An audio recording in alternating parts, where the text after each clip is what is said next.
Hello everyone and welcome back to the Scots Scheme with Macalester College head football coach Coach Jennison. The Scots Scheme is a weekly program that gives you, the fans, the opportunity to ask the Macalester coach questions about the Scots, football or sports in general, or just seek Coach Jennison's wisdom about life events that are going on. In this week's program, the coach talks to us about the impressive victory over Illinois College. He shares with us some thoughts he has about Alec Beatty switching to the wide receiver position, and is a new catchphrase going to catch on with the Macalester Scots offense? Let's find out on the Scots Scheme. Well, we want to welcome back Coach Jennison this week. Coach, before we talk about stuff on the show this week, you have a message you'd like to share with us. Yes, this week the American Football Coaches Association has partnered with the Parent Project Muscular Dystrophy for the Coach to Cure MD program. It's a one-day nationwide awareness building and fundraising event that's held this weekend. When you watch college football games throughout the weekend, you're going to see, whether it's on TV or here at Macalester Stadium, you're going to see coaches, big-time coaches, the ones at Macalester, right, wearing their armband to signify the Coach to Cure MD program. And basically, the goal of it is to raise awareness for Duchenne muscular dystrophy, and obviously to hopefully generate some financial support for Duchenne research. Duchenne is a very common, well, not very common, but it's most common fatal genetic disorder diagnosed during childhood for boys. Approximately 1 in 3,500 boys worldwide across all cultures and races, and certainly it's something that the American Football Coaches Association wants to be on top of, and it's been a great program, and we've participated for probably 4 or 5 years now, and actually just yesterday for the first time I actually went on and did this myself. Very easy. You can text the word CURE to 90999, and with that you'll donate $5. It'll go off your cell phone bill. They'll respond to you within 2 seconds, and basically you just have to reply yes that you agree to it. And it's really simple to do. Again, text the word CURE, C-U-R-E, to 90999. Sorry, let me say that again. Text the word CURE to 90999 to donate $5 to Duchenne research. So I think it's a great cause, and we're certainly happy to be a part of the program. Did you guys raise money here at the game last season, I remember? That was for Tackle Cancer, for Randy Shavers, the sportscaster for Channel 11. That was for his program, but not for Coach to Cure. We did promote it, and we had information on our video board throughout the game and whatnot where people could donate $5 here and there, and we'll continue to do that. That'll happen this Saturday as well. So again, if you're willing to help out the cause, which I think it's a great cause, please text CURE, C-U-R-E, to 90999 to donate $5, which will come right off your cell phone bill. Sounds like a great cause, Coach. Well, let us head into our team updates this week. Team updates. We're still a little tired, I think, coming back from a long road trip. Illinois College is our longest road trip of the year, and we didn't get back until, I think, 2:45 in the morning or somewhere in there. I know I'm still trying to catch up on sleep, and I think our players are as well. They've seemed a little sluggish early in the week, and especially Monday, which I understood that. Tuesday was better practice. Wasn't our best, but a better practice. And yesterday we did. I thought our guys were attentive, and hopefully we're caught up now. Again, I think coaching staff, we're still trying to catch up ourselves, but we're fairly healthy coming into the game. We did unfortunately suffer a really tough injury in practice 2 nights ago. Luke Bishop, a safety for us from St. Paul, just an outstanding young man, great team player, unfortunately hurt his knee in practice during a special teams drill work, and that was real. It was real hard to deal with as a coach, because you never want to see somebody go down, especially in practice, and especially a young man of Luke's character and integrity. So that was hard to deal with, and we've been struggling with that one. But overall, in the grand scheme of things, I actually think we're fairly healthy for week 4 of the season where we're at right now. So that's good. Looking back at last week's game, great win over Illinois College. What are some positives you take away from that victory? Yeah, it was a great win. One of the things is certainly our ability to overcome adversity.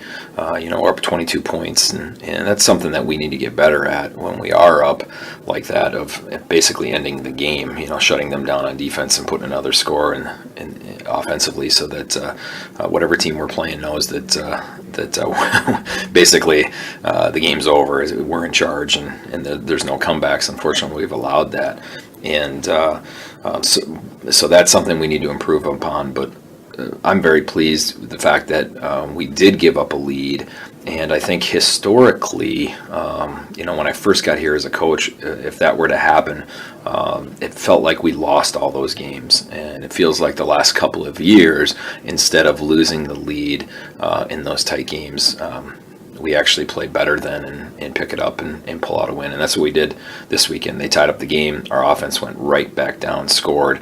Defense came out with a stop, and then we came back and scored again. It was actually a field goal the first time around, but I was really happy with that. Other positives, certainly the play of our special teams improved. Our coverage units did very well. Our punt protection continues to do well. Matt Glassnap is a weapon back there. He's a complete stud. He's just a really calm, cool customer back there when the pressure's on, punting the ball, and he's been great for us.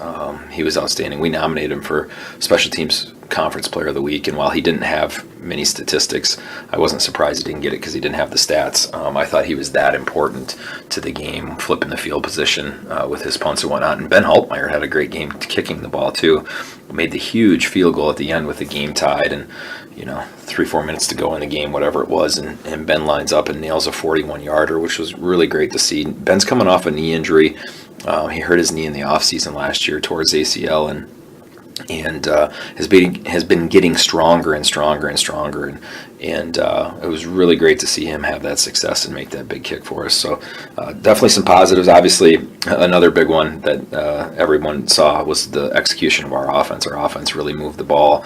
We didn't turn the ball over at all, which is great. We still had a couple balls on the ground. Luckily, we recovered them. But overall, the execution of the offense, the fact that we were able to run the ball successfully, pass the ball successfully, not turn it over, was very promising and what we wanted to see. So, there definitely were some real positives, not to mention going on the road, longest trip of the year, and getting a big win against a really quality team. Illinois College was picked to finish in the top, near the top of the conference, and obviously 2 years ago, they're the team we beat to win the conference championship. So we know they're talented, we know they're good, we know they're big, physical, they can run, they've got athletes, and we were able to beat them after a long bus ride on their home field. So certainly that's a big win for us, and now we need to, and I think we've turned the page, and we're getting on to Grinnell now. But like I said, I think we're still a little lagging in terms of our bodies and our sleep. We need to catch up a little bit in terms of sleep. So things are well, though. One of the things you talked about was the 22-point lead that you had at one point that they came back to tie the score on. I'm assuming that's a little area of concern for you. What were some things you saw them doing that allowed that to happen? Yeah, just big plays. We didn't play as sound defensively as we have in the first couple of games. We had some big mistakes, some coverage lapses that turned into big plays and turned into touchdowns. And you can't do that and have success.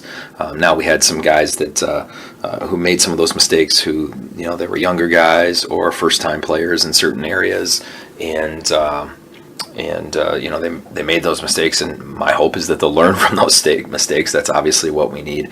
I know that we've been coaching them up, and they'll be ready to go. I have full confidence that our defense will be ready to go this weekend.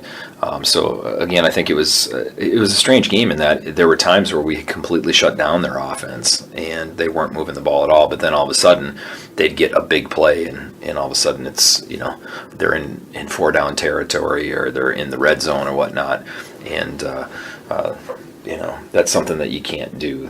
Good teams aren't going to allow those big plays to happen, so we need to be more sound in certain situations. But I'm very confident that we will be with our defensive staff, who's a great coaching staff, led by Marshall Mullenbach and Lee Nystrom, Blaine Coonsey, Zach Johnston, and Phil Archer. They do a really good job on that side of the ball. One of the moves that really seems to be paying off big dividends for you this season is Alex Beatty moving to the wide receiver position. Do you think him playing quarterback has been able to help him in playing and transitioning to the receiver spot? I do believe that being a former quarterback has helped Alec. He's a tremendous football player. I believe that I heard Mark say the other day he thinks Alec knows our offense probably better than anybody, any of the team members on our team. Part of that I think stems from his time at quarterback, but that's just who he is too. He's very passionate about football. He cares about the team. He's going to work extremely hard and put a lot of time and dedicate a lot of time into football because he loves to win football games. I love nothing more than watching him celebrate after touchdowns. It doesn't matter if he scores or one of his teammates scores. He's just as excited because he's just a great competitor. He wants to win. So yeah, it's been a huge positive for us having Alec at receiver because of the plays he's made. Does he have 5 or 6 touchdowns right now? I mean, it's 6. Yeah, I think it is too. Plus he threw for one. So he's just really playing at a very high level, which is what we expected. He did that last year as well, whether he was playing receiver, defensive back, or quarterback.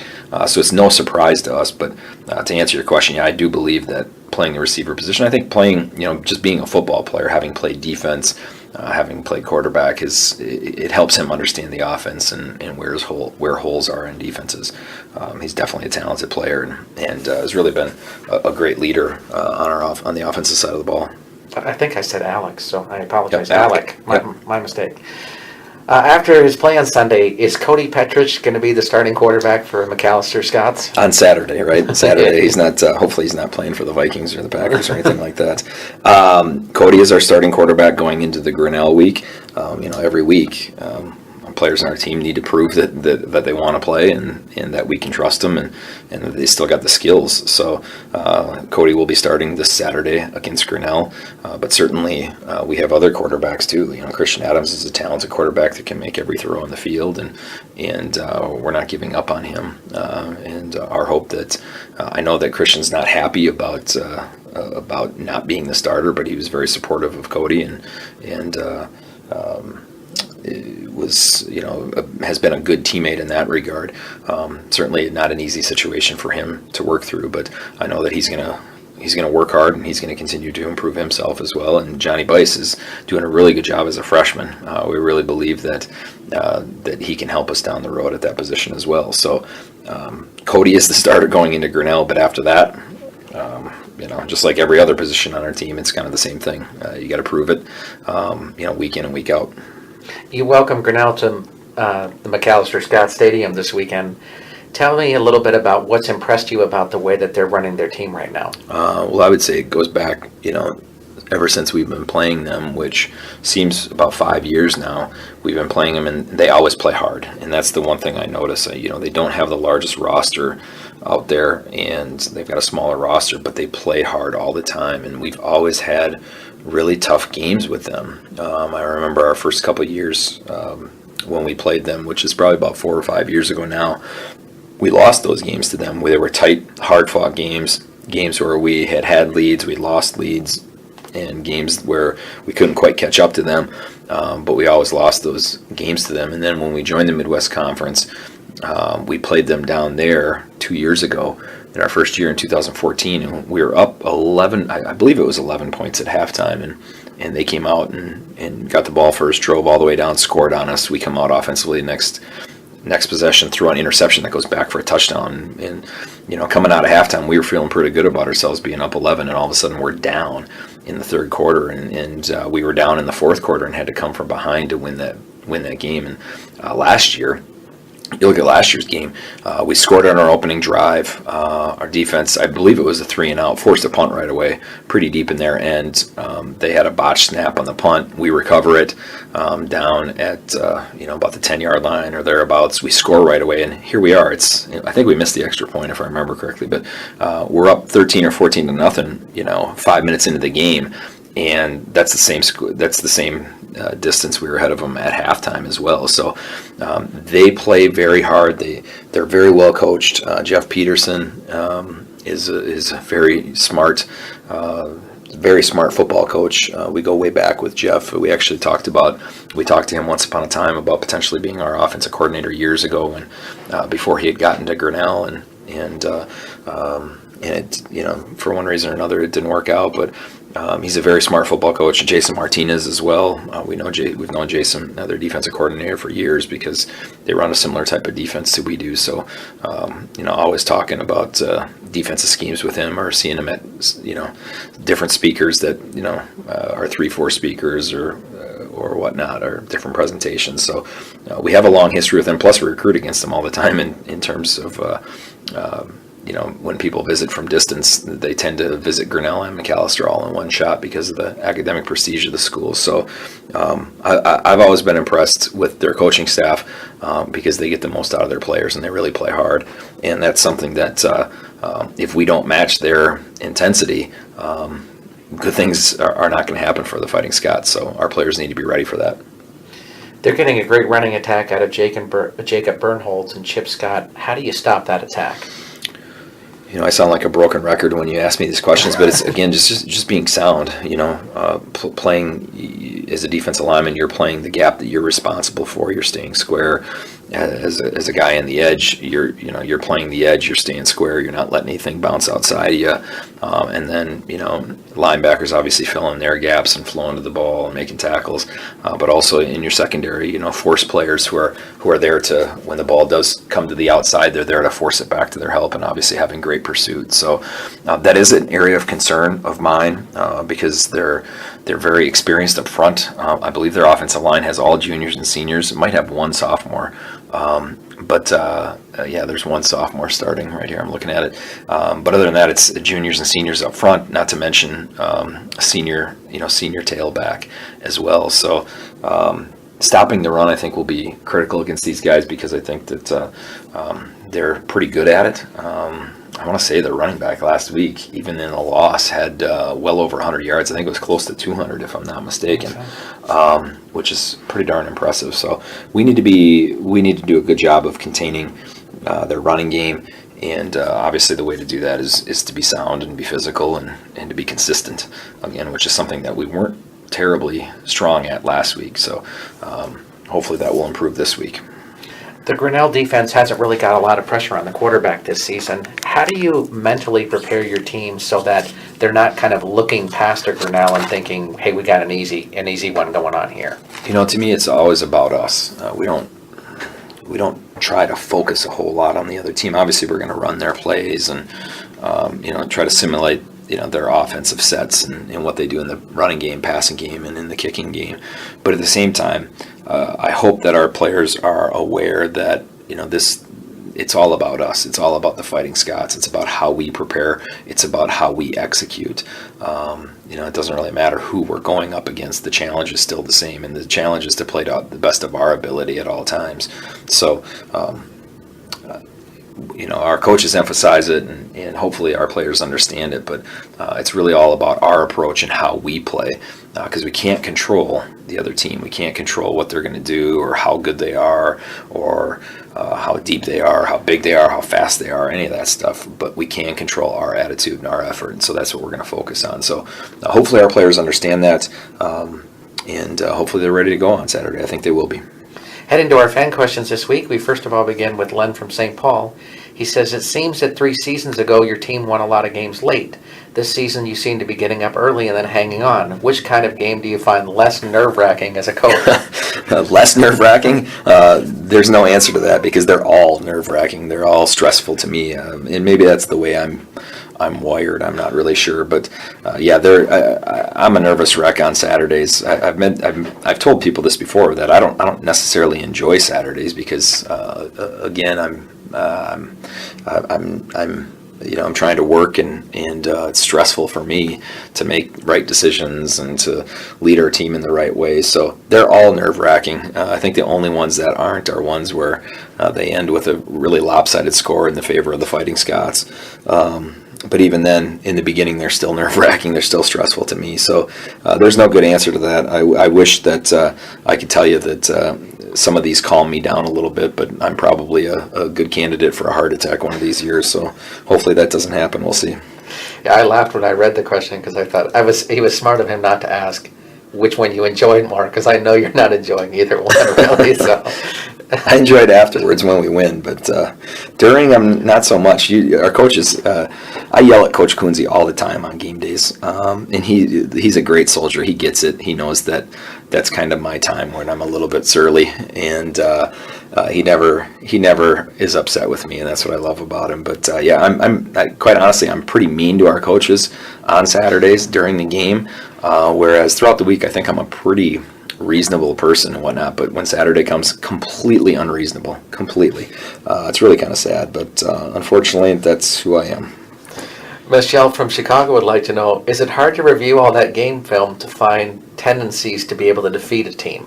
I don't think so. I think nowadays they've got all the statistical stuff that helps you. You put things into a spreadsheet and you can organize things, organize the numbers and find tendencies that way, or you can just watch it and, organize things by, organize plays by formation and by type of play and whatnot. So I don't think it's that hard.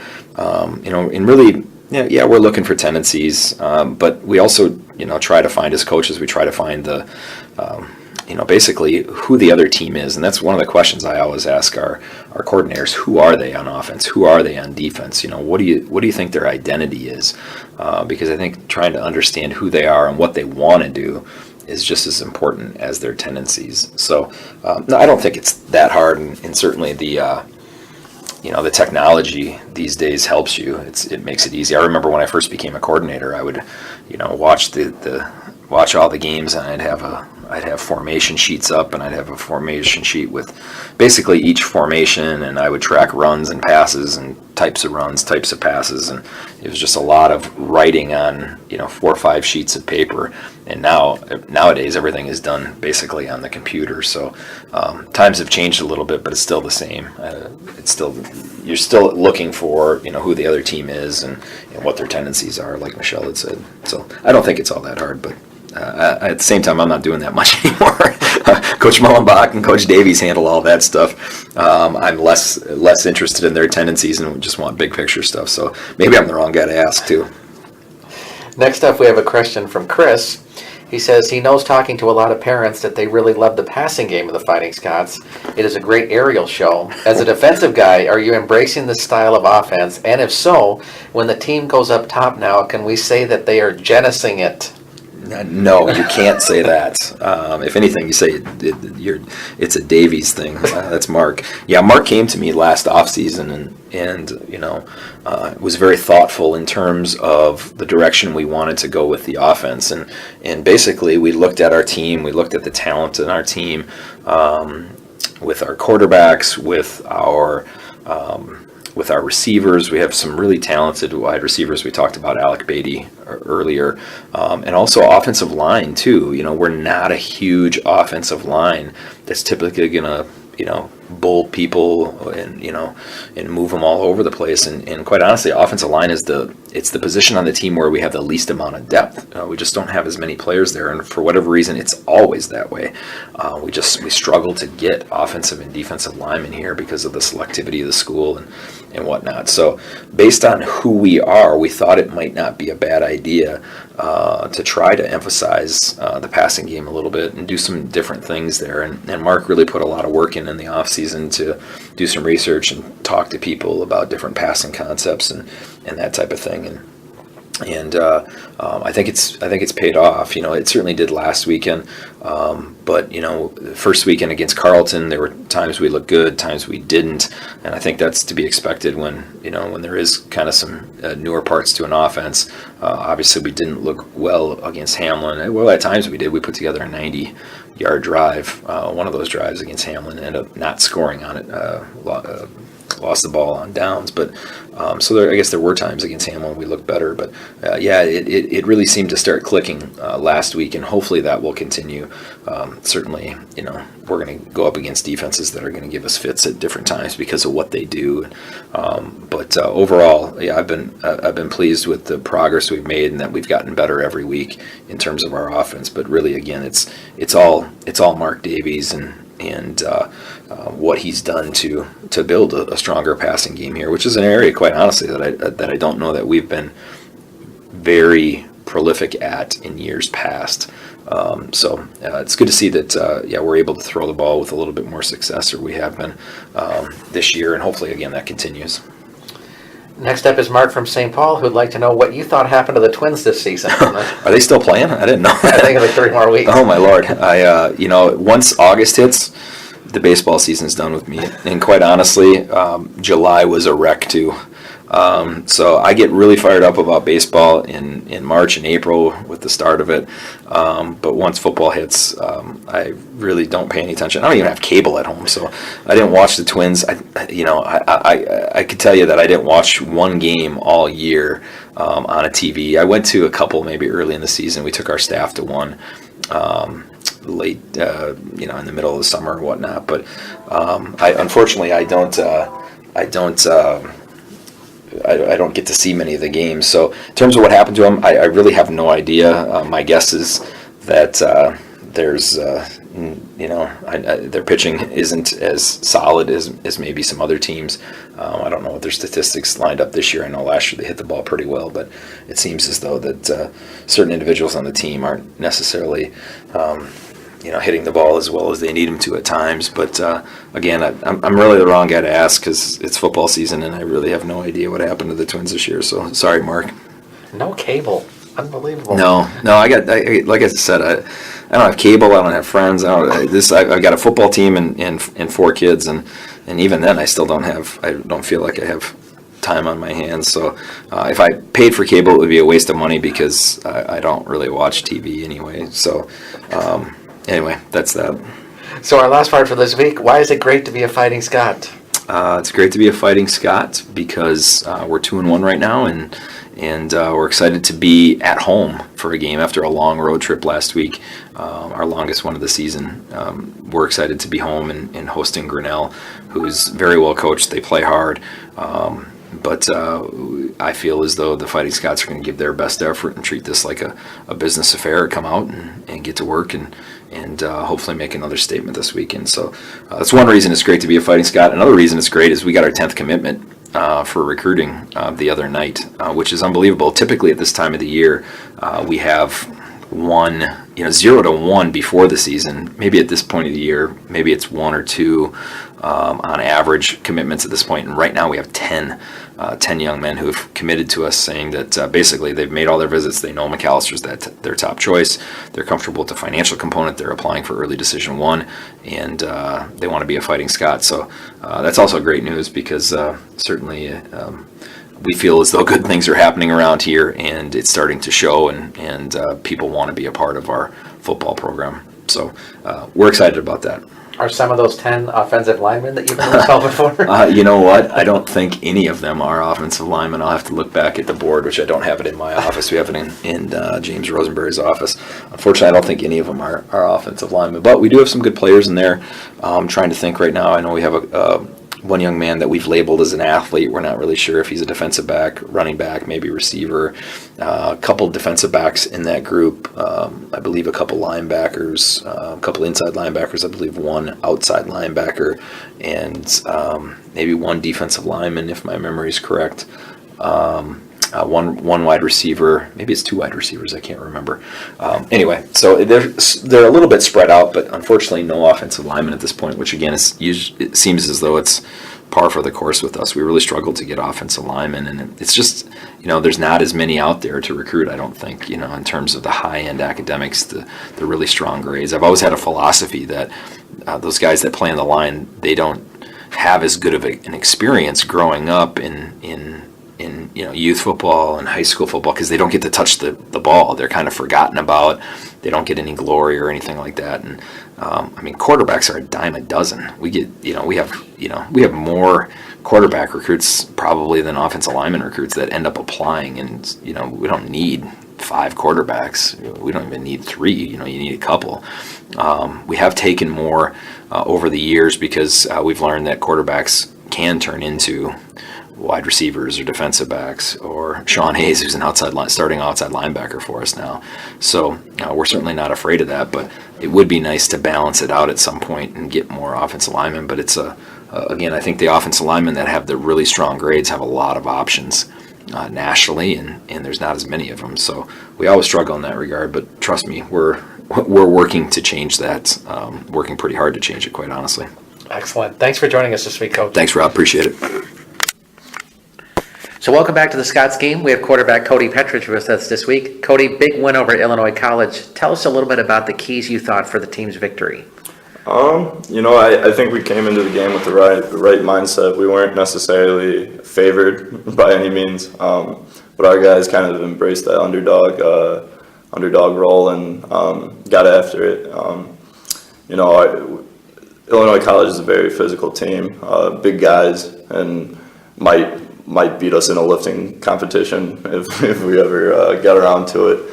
But I think we played our game, which is fast and physical, and I think with our well-conditioned team, we were able to eventually wear them down.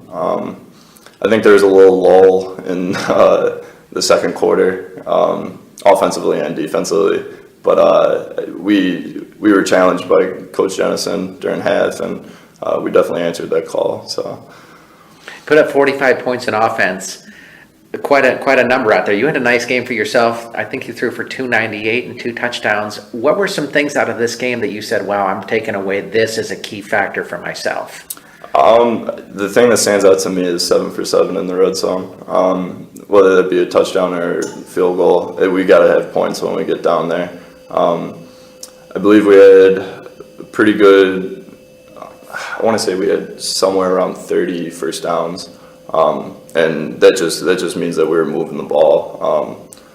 We didn't have necessarily too many big plays, but that was made up in the fact that we were efficient in our 1st and 10s and whatnot. But definitely the 7 for 7 in the red zone is huge, because that means the offense was able to get down there, and whether it be offense or special teams that showed up while we were down there, we were able to execute, and that's huge. The coaching staff talked a lot about the fact that you guys were up by 22. They come back to tie the game, and you responded right away. How do you not allow that momentum that has allowed this team to get back into the game affect you from continuing and saying, hey, look, now we got to have a big drive here? I think all of our guys, and I try to remind them that we've been playing football for how long? I mean, all of us have varying degrees of length for how long we've been playing, but I mean, it's nothing that has shocked us in the past. I mean, we just knew that it was go time. Once it was tied, that next drive was crucial, and I believe we only got 3 off of that drive. But even that is huge, just to kind of break momentum and put a little bit more, I don't know what the word would be, but a little bit more trust in ourselves with the game. But we knew that from the beginning that we had gotten up and we had letting it kind of wither away, but that we needed to respond if we wanted to win that game, and we did. And I think that's a testament to a lot of our guys' character. This week you take on Grinnell, quite a bit of a different team than what you saw in Illinois College. What are you looking for as some keys for yourself personally in this contest? Execution and focus. I've been reminding my guys that it's crucial that we are focused all through the week in practice, whether that be on the field or in the meeting room, and don't take anyone lightly. Football is an amazing sport in the fact that anything could happen, and I just told them that we need to go out there and we need to execute from play one, and if we do that, I think we're in a good position to win. When the season began, are you surprised at how successful the offense has been for you guys so far? No, but I'm biased. It's refreshing from last year. Our defense has a lot more trust in us now, and that's big because that means we're able to play more as a team. But I mean, the overall success that we've had isn't surprising, but it also isn't something to rest our hat on. I think there's still a million different things that we could get better at and hopefully become more successful because of.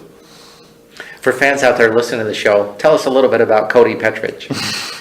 Simple, very simple man. I hopeful either neuroscience with psych emphasis or psych major. Like long walks on the beach, sleep is crucial.